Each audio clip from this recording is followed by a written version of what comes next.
Hi guys! Welcome back to my channel, Ticking Together.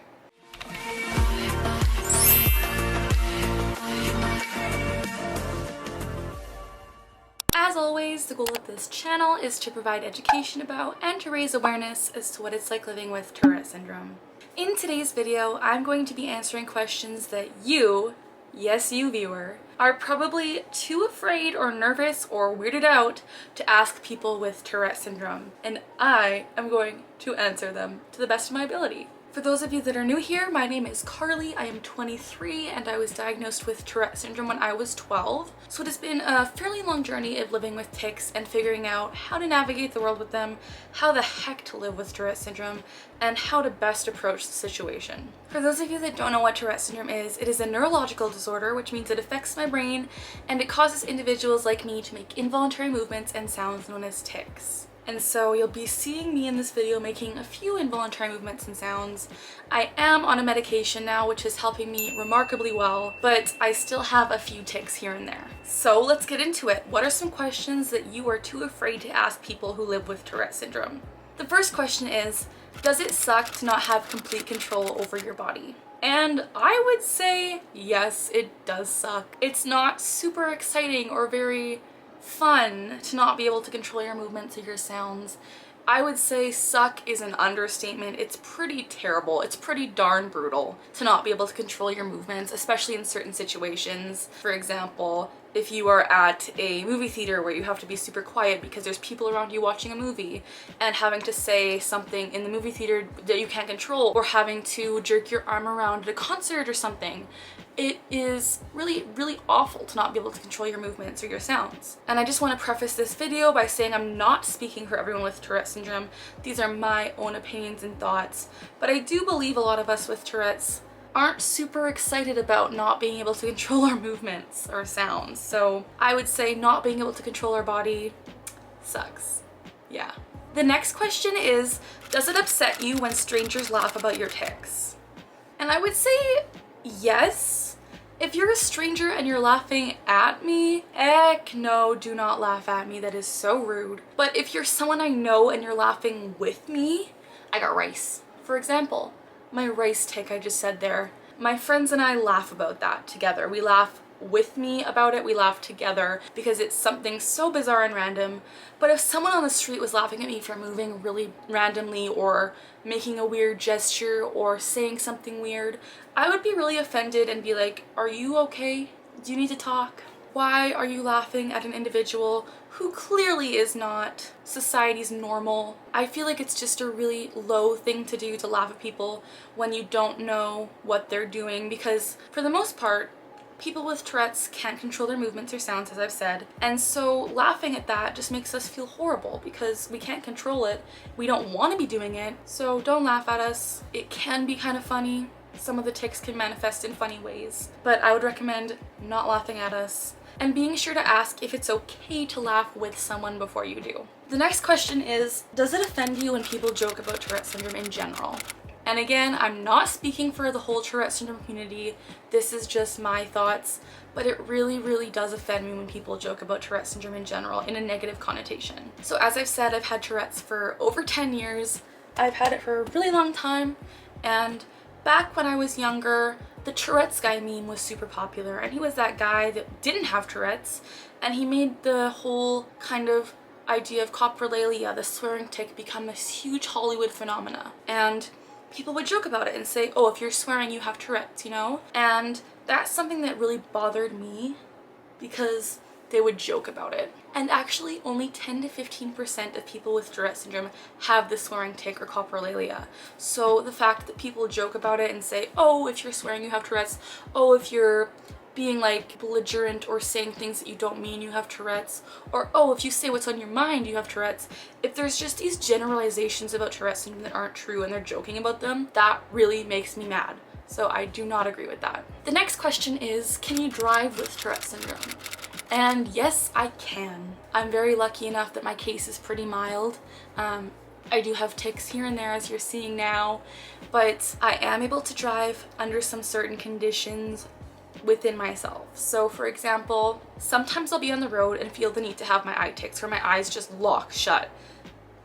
and they don't open and they are squeezed shut, and if I'm driving on a highway at 100 kilometers an hour, that's not good. So I always be sure to check within myself before I get in my vehicle to be like, okay, am I going to be safe? Am I going to be a hazard? Am I going to be okay? And for the most part, actually no, all the time whenever I get in my vehicle, I'm making sure I'm safe to be in the vehicle. And I sometimes have these tics like you're seeing now when I'm driving, but I'm able to kind of tweak them in the way and redirect them to the point where I'm able to stay focused on the road and be safe. There are some times too when my brain is like, put the pedal to the metal as a tic, and that is terrifying. I will never do that. I will suppress that tic till the end of time, but that's something too that I think is just like so bizarre, that tics can affect every part of your life, even driving. But I can drive with Tourette's. The next question is, do you tic when you're alone?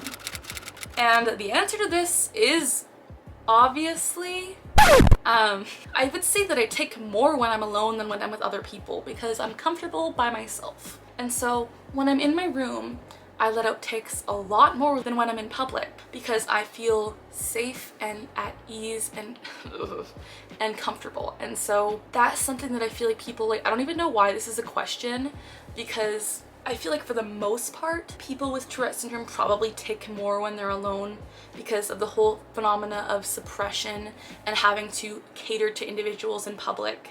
And so when I'm alone, I definitely tic more, and I think it's almost a relief to be alone and being able to tic more because I don't have to hold in and have that buildup of the premonitory urge before tics. So yeah, I tic a lot when I'm alone and I don't regret it. The next question is, if you could turn off either your motor tics or your vocal tics, but not both, which would you choose to turn off? Whew, that is a doozy of a question. I got rice in a bag. The communists are coming. The communists are coming. I got rice. Oof. Would I choose to turn off my motors or my vocals? I honestly think I would choose to turn off my motor tics because I have a lot more motor tics than vocal tics, and they hurt me. They're actually painful, these motor tics. So the vocal tics are annoying, but they're not painful. They're disruptive for sure, but they're not the worst thing. I don't have too many. I got rice. My rice one is pretty common.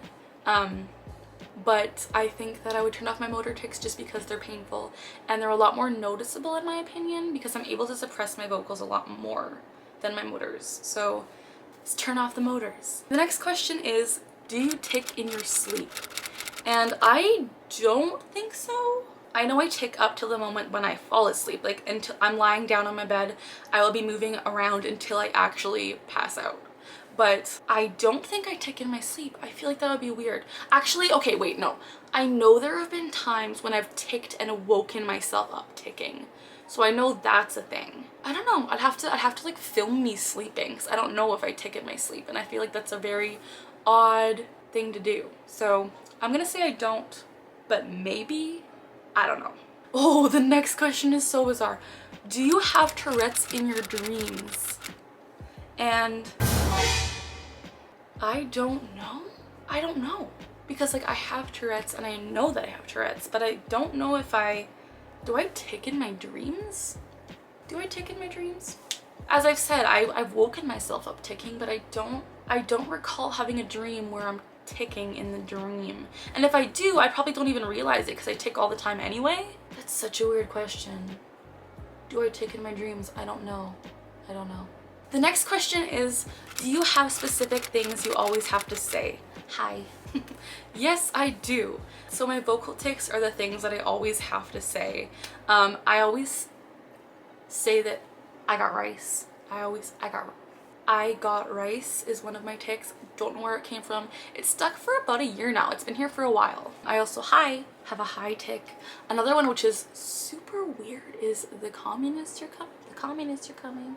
Is the communists are coming. Don't know where that came from. It's really weird. There's a few things that I have to say repeatedly though, and it honestly changes from time to time because vocal tics do cycle in and out, but the ones that have lasted the longest are like I got rice and hi 20 hi, and yeah, the number 20, that's lasted a while too. So I do have quite a few things that I have to say repeatedly. The next question is, how do you control your tics in school?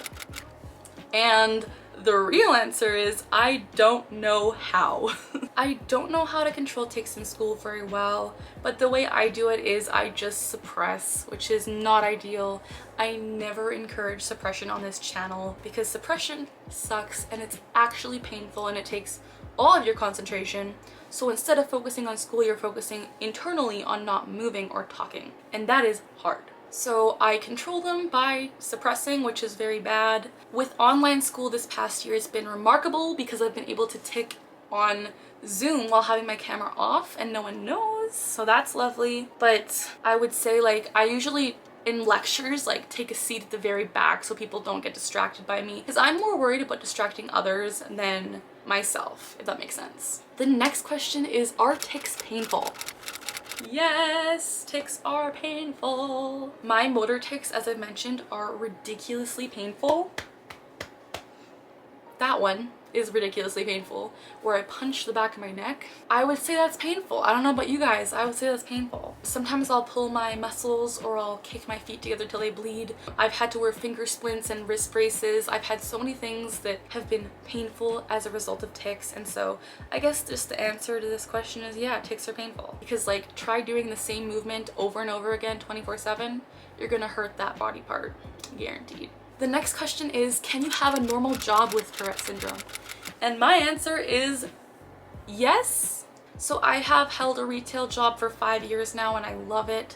It's a wonderful place to be and I'm able to work normally. Sometimes I have to have a few accommodations here and there. I'll have to sometimes like go to the break room and tic a little bit or have a few minutes just to decompress. And I think that that's fair. Again, I'm not speaking for everyone because my case is pretty mild compared to a lot of people, but I think that you're able to have jobs. You just have to maybe adapt a little bit and figure out what works for you. The next question is, when you first meet someone, do you tell them about Tourette syndrome? So this is kind of a weird question for me because I, for the longest time, have hid my Tourette's from the world. I've never talked about it. I've always been very reserved about it. I've never actually been like, hey, I have Tourette's, until this past year. And so when I meet people, I'm not always like, hey, I have Tourette's. I don't always do that. But if it's necessary and the situation requires it, I will say, you know what, I have Tourette syndrome, blah, blah, blah.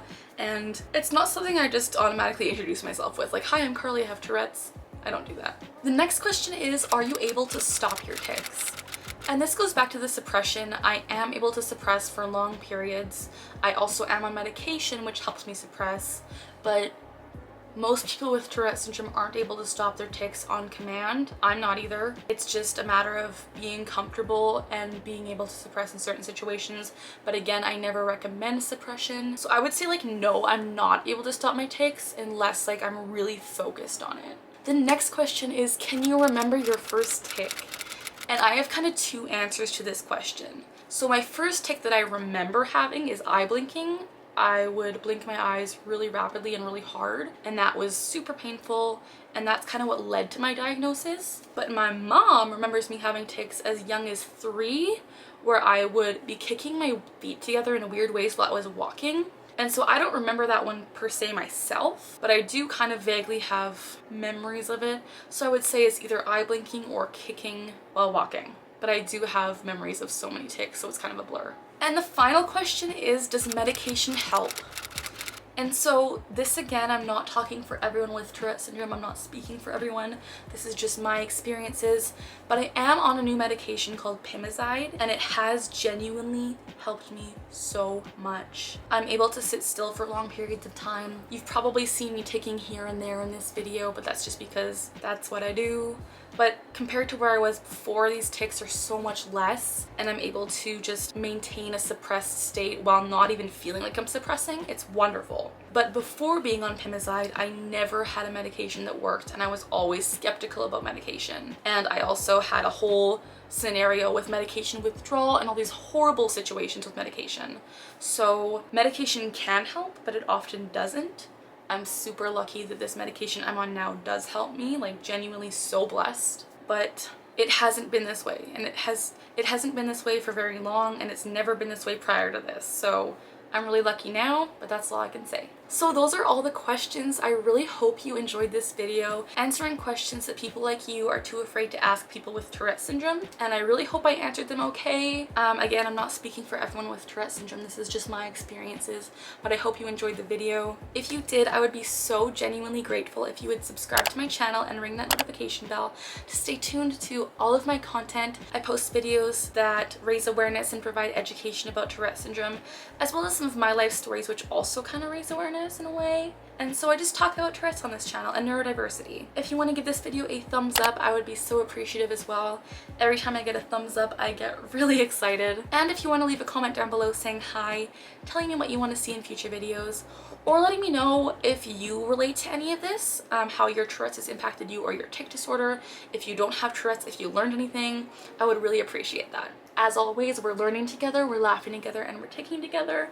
Have a wonderful evening, and thank you so much for watching. Stay safe.